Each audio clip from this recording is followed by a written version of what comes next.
बिस्मिल्लाहिर्रहमानिर्रहीम। अस्सलाम वालेकुम नाज़रीन, आप यूट्यूब चैनल देख रहे हैं। मैं इमरान खान हूँ। सबसे पहले तो मरीम नवाज़ का जो स्टेटमेंट था उसके जवाब में अब पाकिस्तान तहरीक इंसाफ का और रद्द अमल आया इमरान खान साहब के साथियों का। मरीम नवाज़ ने स्टेटमेंट दिया था कि इमरान खान साहब खत लिख लिख कर जो है वो कुमन्नतें कर रहे हैं और वो ये कह रहे हैं कि अल्लाह के वास्ते मुझे बचाओ। इस किस्म की बातें उन्होंने मरीम नवाज़ साहिबा ने की थी।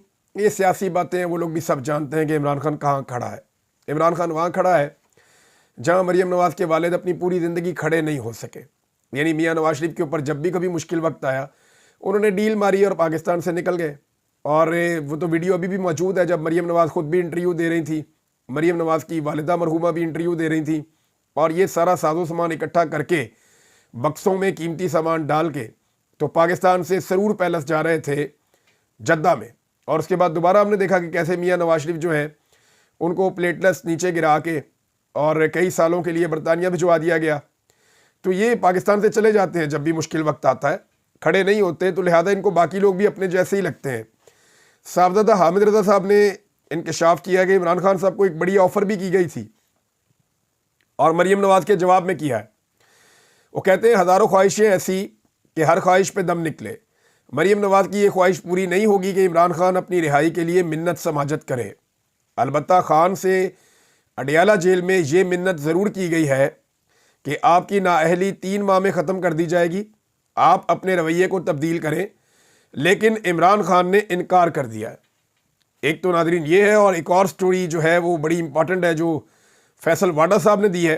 फैसल वाडा साहब का ये दावा है कि जनरल बाजवा ने मार्शल लॉ लगाने का पूरा फ़ैसला कर दिया था। पहले ज़रा वो ख़बर देखते हैं, फिर मैं आपको बताता हूँ कि ये बयान उनका क्यों ठीक है और क्यों दुरुस्त है। उस वक्त जनरल बाजवा के ख़िलाफ़ फैसल वाडा के मुंह से एक लफ्ज़ नहीं निकलता था या उनकी पॉलिसीज़ के ऊपर ये तनकीद करने की ज़रूरत नहीं करते थे। लेकिन अब फैसल वाडा साहब जो है वो बड़ा खुल खुला कर कह रहे हैं कि जी जनरल बाजवा तो मार्शल लॉ लगाने वाला था। हालांकि ये बात ठीक है, जनरल बाजवा मार्शल लॉ लगाने वाला था क्योंकि उसको एक्सटेंशन चाहिए थी। जनरल बाजवा ने इमरान खान की हुकूमत को गिराया अपनी एक्सटेंशन के लिए, क्योंकि उन्हें आइडिया हो गया कि इमरान खान एक्सटेंशन नहीं दे रहे, तो उन्होंने दूसरी जमातों के साथ गेम डाल ली। जब इमरान खान साहब को ये पता चला कि इन्होंने खेल खेल दिया है, तो इमरान खान साहब ने कोशिश की कि जनरल बाजवा को समझाएं कि मुल्क का नुकसान ज़्यादा हो जाएगा, भाई एक्सटेंशन का ही रोला है तो ले लो, मेरे से ले लो। तो उस पर जनरल बाजवा साहब क्योंकि कमिटमेंट दे चुके थे, अमेरिका में बाकायदा लॉबिंग कर चुके थे और सारे स्टेक होल्डर्स को एतमाद में ले चुके थे, लिहाजा उन्हें रजीम चेंज ऑपरेशन करना ही था और अपनी एक्सटेंशन भी लेनी थी। वो उस दौर की हुकूमत को ये कहते रहे कि 2 साल की एक्सटेंशन मुझे दी जाए, हुकूमत उन्हें 1 साल की एक्सटेंशन देती थी। वो इमरान खान साहब से मिले उस वक्त के सदर के ज़रिए से, तो इमरान खान साहब ने उन्हें 6 माह की एक्सटेंशन ऑफ़र भी की थी कि ठीक है तुम इलेक्शन कराओ, फ्री एंड फेयर इलेक्शन कराओ पाकिस्तान में, और 6 महीने बाद अपने घर जाओ ताकि आप इज़्ज़त के साथ अपने घर जा सकें। लेकिन बाजवा साहब को ज़्यादा एक्सटेंशन चाहिए थी। नवाज शरीफ साहब को जनरल बाजवा से बेहतर आर्मी चीफ मिल गए और नवाज शरीफ साहब ने फैसला किया कि जनरल आसिम मुनीर को आर्मी चीफ बनाया जाएगा। ये PMLN वाले खुद भी कहते हैं कि नवाज शरीफ के फैसले पे आसिम मुनीर को chief of the army staff बनाया गया है। तो जब ये फैसला हो गया तो उसके बाद जनरल बाजवा से ये फैसला हजम नहीं हो रहा था और उन्होंने पूरी कोशिश की कि वो किसी तरह मुल्क में मार्शल लॉ लगा दें। इसकी उन्होंने धमकी भी दी। इरफान सिद्दीकी साहब ने भी इसके बारे में कंफर्म किया कि जनरल बाजवा ने धमकी लगाई थी कि मुझे एक्सटेंशन ना दी तो मैं मार्शल लॉ लगा दूंगा, और जनरल बाजवा ने वाकई मार्शल लॉ लगाने की धमकियाँ दी थी, लेकिन उन तिलों में तेल नहीं था। वो मार्शल लॉ लगा नहीं सकता था, लेकिन उसने कोशिश की थी। ये बात मार्शल लॉ डिस्कस भी हुआ था, इसकी धमकी भी दी गई थी और कोशिश भी की गई थी, लेकिन वो कर नहीं पाया। अब ये दावा निजी टीवी चैनल से बात करते हुए फैसल वाडा ने अब किया है कि कमर जावेद बाजवा ने मार्शल लॉ की पूरी तैयारी कर ली थी, और वो ये भी कह रहे हैं कि आसिम मुनीर चाहते तो मार्शल लॉ लगा देते। नहीं लगा सकता कोई भी जर्नैल अब मार्शल लॉ। ये कौम अब जाग गई है।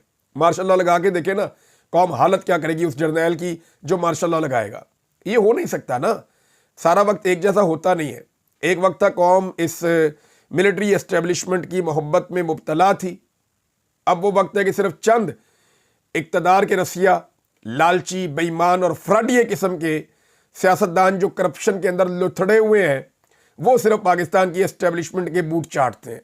उसके अलावा पाकिस्तान की आवाम को तो घिन आती है उन हरकतों से जो गुज़िश्ता 70 साल में पाकिस्तान की मिलिट्री एस्टेब्लिशमेंट ने पाकिस्तानियों के साथ की है। मिसाल के तौर पे अगर आप कामरान टिसोरी को सुने, ये बड़ा मज़ेदार है कामरान टिसोरी का स्टेटमेंट।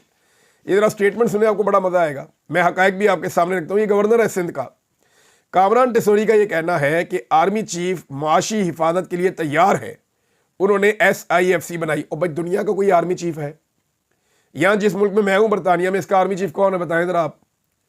आपके साथ इंडिया है, उसका आर्मी चीफ कौन है बताएं आप बताएं। ईरान का आर्मी चीफ कौन है? चलिए आप बताएं। चाइना इतनी बड़ी माशी पावर, उसका आर्मी चीफ कौन है बताएं आप बताएं। अमेरिका का आर्मी चीफ कौन है? चलो सुपर पावर हो गया वो, तो नहीं पता ना आपको। तो आपको क्यों पता है कि पाकिस्तान का आर्मी चीफ कौन है? क्यों पता है आपको? कोई वजह है ना जो आपको पता है। अभी इसराइल ने इतनी बड़ी जंग लड़ी है, बताएं उनका आर्मी चीफ कौन है? रशिया का आर्मी चीफ कौन है? वो भी जंग लड़ रहा है। यूक्रेन का आर्मी चीफ कौन है? बताएं, वो जंग लड़ रहा है। आपको सारे मुल्कों के हुक्मरानों के नाम पता है। वहाँ नरेंद्र मोदी है, वहाँ डोनाल्ड ट्रंप है, वहाँ पे जो है वो नेतन्याहू है, उधर प्यूटन है, और हर तरफ आपको नाम हुक्मरानों के पता चलते हैं। आपको ये पता नहीं चलता कि वहाँ पे आर्मी चीफ कौन है। लेकिन ये देखे ना, वो कह रहे जी मईशत ठीक कर रहे हैं आर्मी चीफ। उनका क्या काम है मईशत के साथ? भाई मईशत को वो ठीक करेगा जिसने इकोनॉमिक्स पढ़ी होगी, जिसने उसके अंदर उसका तजुर्बा होगा कई सालों का, कई दहाइयों का, वो मईशत ठीक करेगा ना। आर्मी चीफ कैसे करेगा? उनका तो तजुर्बा बंदूक के साथ है। फिर अगला SIFC में तमाम दोस्त ममालिक सरमायाकारी कर रहे हैं। पाकिस्तान के 50 साल की कम सरमायाकारी का रिकॉर्ड टूटा है, ये कारनामा है। और ये कह रहे हैं सरमायाकारी कर। आर्मी चीफ को खुश रखना है क्योंकि नौकरी जा सकती है ना, गवर्नरशिप चली जाएगी, तो आर्मी चीफ को खुश रखो, आपके बाद नौकरी आपकी रहेगी। ये पाकिस्तान में बिल्कुल स्ट्रेट फार्मूला है। आप आर्मी चीफ को खुश रखें, आप निगरान वजीर आज़म बन जाएंगे। आप आर्मी चीफ को खुश रखें, वो आपको वजीर आला बना देगा। आप आर्मी चीफ को खुश रखें, वो आपको MNA बना देगा। आप आर्मी चीफ को खुश रखें, वो आपको सेनेटर बनवा देगा। आप आर्मी चीफ को खुश रखें, वो आपको जेल से निकलवा देगा। आप आर्मी चीफ को खुश रखें, वो आपको बेहतरीन टीवी चैनल में नौकरी दिलवा देगा। आप आर्मी चीफ को खुश रखें, आपका कारोबार दिन दुगनी रात चुगनी तरक्की करेगा। आप आर्मी चीफ को खुश रखें तो सब ठीक है पाकिस्तान में। लेकिन अगर आर्मी चीफ आपसे नाराज है तो फिर वो सारा कुछ करेगा जो इसका उलट होगा, जो मैंने आपको पहले बताया। अगर आप MNA बन रहे होंगे तो आपसे अपनी सीट छीन लेगा। अगर आप बेगुनाह होंगे तो आपको जेल में भी डलवा सकता है। ये सारा कुछ आर्मी चीफ पाकिस्तान में कर सकता है। आर्मी चीफ के होते हुए कोई पाकिस्तान को मैली आंख से नहीं देख सकता। वो भाई फौज के होते हुए, आर्मी चीफ चेंज होते रहते हैं। फौज की बात करें, आर्मी चीफ के होते हुए, आर्मी चीफ ने तो नहीं लड़ना जा गया अकेले ने। हाँ ठीक है, सिपा सलार है, वो उनका लड़ने का काम है। फौज के होते हुए कोई पाकिस्तान को मैली आंख से नहीं देख सकता अगर कौम उनके पीछे खड़ी है पूरी ताकत के साथ। तो फिर एक किसी में हिम्मत नहीं कि पाकिस्तान आज़ाद कश्मीर की 1 इंच ज़मीन भी ले सके। फिटे मुंह ये जो नई किस्म का एक बयानिया है ना, नए किस्म का। पहले पाकिस्तान कहता था कि हमने मकबूजा कश्मीर को आज़ाद करवाना है, पोजीशन आप देखें। और इंडिया कहता था कि वो भारत का अटूट अंग है। गौर कीजिएगा, पहले पाकिस्तान कहता था कि हमने मकबूजा कश्मीर को आज़ाद करवाना है और इंडिया कहता था वो भारत का अटूट अंग है। अब पाकिस्तान कहता है कि आज़ाद कश्मीर का 1 इंच भी नहीं देंगे और इंडिया कहता है कि वो पाकिस्तान का नहीं, इंडिया का हिस्सा है। कैसा फर्क आया, शिफ्ट आया पॉलिसी के अंदर। ये गवर्नर ने उसी चीज को दोबारा से बयान किया है। नाज़रीन, पाकिस्तान तहरीक इंसाफ ने 22 मार्च को मीनार पाकिस्तान पर जलसे के हवाले से DC लाहौर को एक मरतबा फिर दरख्वास्त दे दी है। और ये दरख्वास्त अब 1 महीना पहले दे दी है। रमज़ान है 22 मार्च को। अब मैं बताता हूँ ये क्या कहेंगे। ये कहेंगे जी आखिरी अशरा चल रहा है, लोग इबादत कर रहे हैं, लिहाजा मीनार पाकिस्तान में कोई सियासी जलसा करने की इजाज़त नहीं देंगे। देख लीजिएगा आप, ऐसे ये बयान देंगे। अभी मरीम नवाज को फ्री हैंड दिया, सारा कुछ किया, फिर वो जलसी उन्होंने की वहाँ पे नारोवाल में, जहाँ PMLN बड़ी तगड़ी होती थी, बड़ी मजबूत होती थी, लेकिन दुर्गत बन गई वहाँ पे एहसन इकबाल की भी, क्योंकि टिकटॉकर ने ऐसा बेड़ा गर्क किया है और ऐसे जूते पॉलिश किए हैं कि अवाम इनसे मुतनफ़र हो गई है। और अब सूरत हाल ये है कि नारोवाल में भी ये कामयाब नहीं हुए और मुखालिफ को जलसा करने नहीं देते। आलिया हमजा को मौका देना, आलिया नीलम साहिबा, 2 आलिया हैं पंजाब में, एक आलिया हमजा है और एक आलिया नीलम साहिबा है जो चीफ जस्टिस हैं। तो जो चीफ जस्टिस हैं वो ज़रा मौका तो देना पाकिस्तान तहरीक इंसाफ को कि खुलकर आप अपना एक जलसा कर लें। तो उसके बाद दूध का दूध और पानी का पानी हो जाएगा और ये जलसे जुलूस फिर ये बंद कर देंगे। ये जलसा करने के काबिल ही नहीं रहेंगे क्योंकि ये उस जलसे का मुकाबला नहीं कर सकेंगे जो आज़ाद माहौल में पाकिस्तान तहरीक इंसाफ करेगी। बहरहाल कोशिश की जा रही है पाकिस्तान तहरीक इंसाफ की जानिब से कि उन्हें इजाज़त मिले और वो कानून के मुताबिक अपना जलसा कर सकें। नाज़रीन, पाकिस्तान में सूरत हाल ऐसे है कि हुकूमत ने हर चीज़ के ऊपर कंट्रोल किया हुआ है, और ऐसे कंट्रोल किया हुआ है कि पूरी तरह से फस्तायत के साथ जकड़ा हुआ है। अब अदलिया को भी कंट्रोल कर लिया गया है। दानियाल अजीज़ ने इसको बड़े ज़बरदस्त तरीके से एक्सपोज किया है। दानियाल अजीज़ साहब जो है वो पहले PMLN में होते थे। अब वो ये कहते हैं कि इस्लामाबाद में एक जज ने 3 हलकों का रिकॉर्ड मंगवाया और इन्होंने पूरी हाई कोर्ट ही उधेड़ कर रख दी।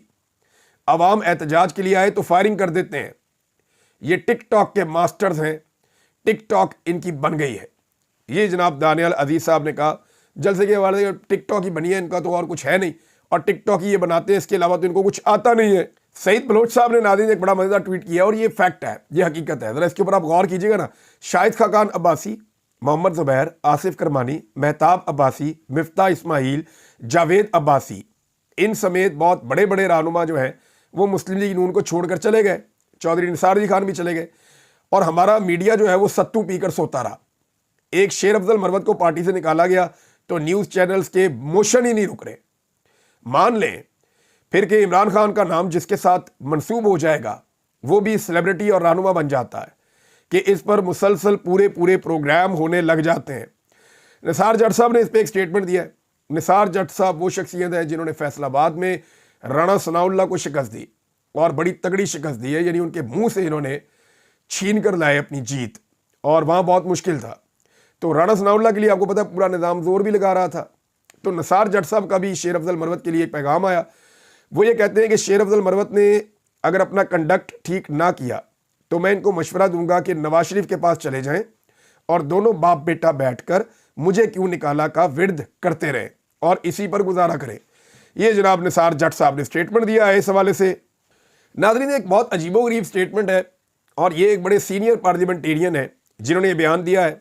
मैं तो हैरान हो गया था कि ऐसा कैसे कह सकते हैं।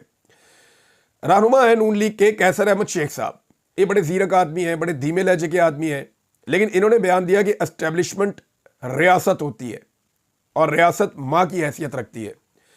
मैंने आपको 2 दिन पहले बताया था आर्टिकल 7 कॉन्स्टिट्यूशन का क्या कहता है कि कौन है रियासत, और वहाँ तो बड़ा सिंपल है कि रियासत जो है वो कौमी असम्बली, सूबाई असम्बलियाँ, यानी पार्लिमान है वो आपकी रियासत होती है, कौमी और सूबाई हुकूमतें आपकी रियासत होती है, और उसके अलावा जो आपकी लोकल बॉडीज़ होती है वो आपकी रियासत होती है। इनको मिलाएं तो ये रियासत की डेफिनेशन है। इसके अंदर कोई एस्टेब्लिशमेंट का तो जिक्र है ही नहीं। तो एस्टेब्लिशमेंट को बिला वजह रियासत कहना जो है वो रियासत की तौहीन है। एस्टेब्लिशमेंट होती क्या है? मिलिट्री एस्टेब्लिशमेंट है ना एक्चुअली। तो मिलिट्री एस्टेब्लिशमेंट का मतलब यह है कि आर्मी चीफ और चंद लोग और बंद कमरा, और उसके अंदर होने वाले फैसले वो एस्टेब्लिशमेंट के फैसले हैं। तो ये जो एस्टेब्लिशमेंट है ये रियासत कभी नहीं होती। ये रियासत के मुलाजमों की कुछ सोच होती है छोटी मोटी, इसको आप रियासत नहीं कह सकते। और मिलिट्री एस्टेब्लिशमेंट जो है उसके गलत फैसलों ने फिर तो आप सारा जिम्मा ही रियासत के ऊपर डाल रहे हैं कि सारे गलत फैसले रियासत के थे। भाई वो मिलिट्री एस्टेब्लिशमेंट के गलत फैसले थे पाकिस्तान टूट गया, उनके गलत फैसले थे हमारी मईशत तबाह हो गई, उनके गलत फैसले थे हम गैरों की जंगों में चले गए, उनके गलत फैसले थे पाकिस्तान में दहशतगर्दी आई, उनके गलत फैसलों से पाकिस्तान जो आगे बढ़ सकता था वो बहुत पीछे रह गया। यहाँ करप्शन हुई, बेईमानी हुई, गलत किस्म के सियासतदान आए, यहाँ पे मंडियाँ लगी, यहाँ पे लोटाबाजी हुई। ये सारा कुछ पाकिस्तान की मिलिट्री एस्टेब्लिशमेंट के गलत फैसलों की वजह से हुआ और लगातार होता चला जा रहा है।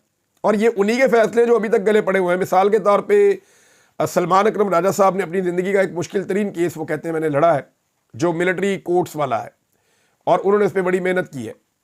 अब ये भी मिलिट्री एस्टेब्लिशमेंट का फैसला था कि सिविलियंस को उठाओ, कुछ को डाल दो जेलों के अंदर, कुछ को भिजवा दो दहशतगर्दी की अदालतों में, और कुछ को अपने साथ ले जाते हैं और मिलिट्री कोर्ट्स के अंदर इनको सजाएं देते हैं।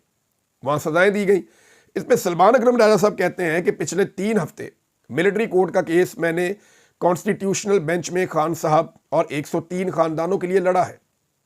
ये मेरी ज़िंदगी का अहम तरीन केस है। मैंने अपने तमाम करियर में किसी मुकदमे पर इतना वक्त और मेहनत सर्फ नहीं की। इस तमाम अरसे में मुझे हर रोज़ रकीक ज़ाती हमलों का सामना करना पड़ा। वो भी ये समझते हैं कि वकील जिस तरह का केस लड़ रहा होता है उसी तरह का रद्द-ए-अमल आता है। बाद औक़ात अदालत के अंदर आता है, बाद औक़ात अदालत के बाहर भी आता है। तो जब आप एस्टेब्लिशमेंट की पॉलिसी के ख़िलाफ़ कोई केस लड़ रहे होते हैं तो फिर आपको रद्द-ए-अमल का सामना करना पड़ता है। ये वो रद्द-ए-अमल है। नाज़रीन, उधर चैम्पियन ट्रॉफ़ी शुरू हो चुकी है और पाकिस्तानियों को वीज़े नहीं मिल रहे, दुबई के। एक तरफ बिलावल जरदारी का स्टेटमेंट आपको याद है कि पाकिस्तान चीन और अमेरिका की सुलह करवा देगा, यानी इसमें पाकिस्तान अपना किरदार अदा करेगा, न 3 में न 13 में। वो मैं और कोई मिसाल देना नहीं चाहता, लेकिन इस हुकूमत की औकात ये है कि ये अमेरिका और चाइना की सुलह करवाने चले हैं, और इनकी वजह से और इनकी हरकतों की वजह से पाकिस्तानियों के वीज़े बंद हो गए दुबई के, पाकिस्तानियों के वीज़े बंद हो गए ओमान के, और बहुत सारी जगहों पे पाबंदी लग गई है। अब मामला ये है कि वहाँ मैचेस हो रहे हैं, इंडियन शायकीन जा रहे हैं धड़ाधड़, बाकी मुल्कों के शायकीन आ रहे हैं बहुत बड़ी तादाद में। पाकिस्तानी शायकीन क्रिकेट मैच देखने के लिए दुबई नहीं जा पाएंगे, यूएई नहीं जा पाएंगे, जाके मैच नहीं देख पाएंगे। हाँ, जो पाकिस्तानी वहाँ रहते हैं वो टिकट लेकर मैच देख सकते हैं। बिलावल ने एक बड़ा अजीबोगरीब नादरीन इंटरव्यू दिया, उस इंटरव्यू के कुछ हकायक मैं आपके सामने रखूंगा। बिलावल ने कहा, मेरे वालिद को कैद किया गया, मिस्टर नवाज शरीफ और उनकी बेटी को इमरान खान की हुकूमत में कैद किया गया, लेकिन इसके बावजूद हमने अहम मसाइल पर इत्तफाक राय पैदा किया। कैसा फ्रॉड स्टेटमेंट है, आप ये देखें। यानी आप काम चेक करें कि चीज़ों को चबा के खा जाते हैं, असल हकायक नहीं बताते। मेरे वालिद को कैद किया गया, किसने किया था? बिलावल के वालिद को उस नवाज शरीफ ने कैद किया था जिसकी गोद में आज बिलावल बैठा है, और बिलावल के वालिद को डिक्टेटर्स ने भी बाद में कैद में रखा था, जिनके साथ आज ये बैठकर एस्टेब्लिशमेंट के झूले में इक्तदार का झूला झूल रहा है। तो भाई उनका नाम लो ना, जिन्होंने आपके वालिद को जेल में रखा था, जिन्होंने आपकी वालिदा को तकलीफ दी थी। और मरियम नवाज और नवाज शरीफ जो जेल में गए हैं, तो वो मुकदमा तो उन पे इमरान खान ने नहीं बनाए, उनको भी एस्टेब्लिशमेंट ने जेल में डाला, और उनके ऊपर जेनवन मुकदमात थे। आपकी अपनी पार्टी कहती है ये जवाब नहीं दे सकते, और आज तक ये जवाब नहीं दे सके। रहमान मलिक ने ये केसेस पहली दफा पाकिस्तान की आवाम को बताए थे कि इन्होंने 2 नंबर पैसे से अपार्टमेंट्स बना लिए, और उन अपार्टमेंट्स के ऊपर ये आज तक कोई जवाब दे नहीं सके, तो डील करके ये बाहर आ गए। अब इत्तफाक राय ये पैदा किया आपने कि आप सब ने मिलके अपने सियासी मुखालिफ को, जिसके साथ अवाम की हमदर्दी थी, अवाम की हमायत थी, उसको आप सब ने मिलकर एस्टेब्लिशमेंट के साथ मिलकर जेल में डाल दिया। असल इंटरव्यू ये है। तो ये दुनिया को बेवकूफ़ बनाने जाते हैं, लेकिन फैक्ट जो है उसको बयान करना चाहिए। उन्होंने कहा सियासत में इत्तफाक राय कायम करना मुश्किल होता है, लेकिन मिस्टर खान कभी भी वसी पैमाने पर शिद्दत पसंद तंजीमों के खिलाफ इत्तफाक राय का हिस्सा नहीं। अब मैं बताता हूं, इमरान खान ने कहा था कि दहशतगर्द पाकिस्तान नहीं आएंगे, मुराद सईद ने भी कहा था कि दहशतगर्दों को पाकिस्तान नहीं आने देंगे। मिलिट्री एस्टेब्लिशमेंट उनको लेकर आना चाहती थी, बाजुआ का ये डिज़ाइन था, फॉर्मूला था कि हमने इन लोगों को लेकर आना है। नदीम अंजुम और बाजुआ ने फैसला किया हुआ था कि हमने ये बंदे पाकिस्तान लेकर आने हैं अफगानिस्तान से टीटीपी को। मुराद सईद ने, इमरान खान ने, सब ने रोला डाला ये नहीं करना। इमरान खान ने इसकी अप्रूवल नहीं दी, लेकिन जैसे ही बिलावल की हुकूमत आई, जब बिलावल ने कहा कि वेलकम टू पुराना पाकिस्तान, तो उसके बाद वो वेलकम सिर्फ पुराना पाकिस्तान के लिए नहीं था, वो उन टीटीपी के लोगों के लिए, दहशतगर्दों के लिए भी वेलकम था, जिन शिद्दत पसंदों को बिलावल के अब्बू और बिलावल के बड़े यानी नवाज शरीफ, शहबाज शरीफ, और उस वक्त जो इनके सियासी अब्बू थे जनरल बाजुआ, ये सारे मिलकर जो है वो वापस लेकर आए टीटीपी को। और उसके बाद से लेकर अब तक दहशतगर्दी रुक ही नहीं रही, इमरान खान के खाते में डालते हैं, और बेशर्मी है ये। उसके दौर में एक भी बंदा वापस नहीं आया। ये सारे बंदे, शहबाज शरीफ, बिलावल, नवाज शरीफ, जरदारी, जनरल बाजुआ, जनरल नदीम अंजुम, ये सारे मिलकर वो बंदे पाकिस्तान में लेकर आए, और उन्होंने पाकिस्तान के अंदर दहशतगर्दी और तबाही फेरी, और अब तक फेर रहे हैं। नाज़रीन, कोई भी चीज़ ये हुकूमत सीधी कर नहीं पा रही। मईशत के हालात ये हैं कि वफाकी हुकूमत ने $4.5 अरब से ज़्यादा का कर्जा गुज़िश्ता 7 महीनों में लिया है, और अगर इसी अंदाज में ये कर्जा लेती रही तो ये 8 से 9 अरब डॉलर का कर्जा ले लेंगे एक साल में। ये कर्जा उतारना किसने है, और ये पैसा खर्च कहाँ पे कर रहे हैं? क्या किसी को आइडिया है कि ये पैसा कहाँ जा रहा है, किस जगह खर्च हो रहा है? क्या इसमें करप्शन हो रही है? ये पैसा गायब हो रहा है?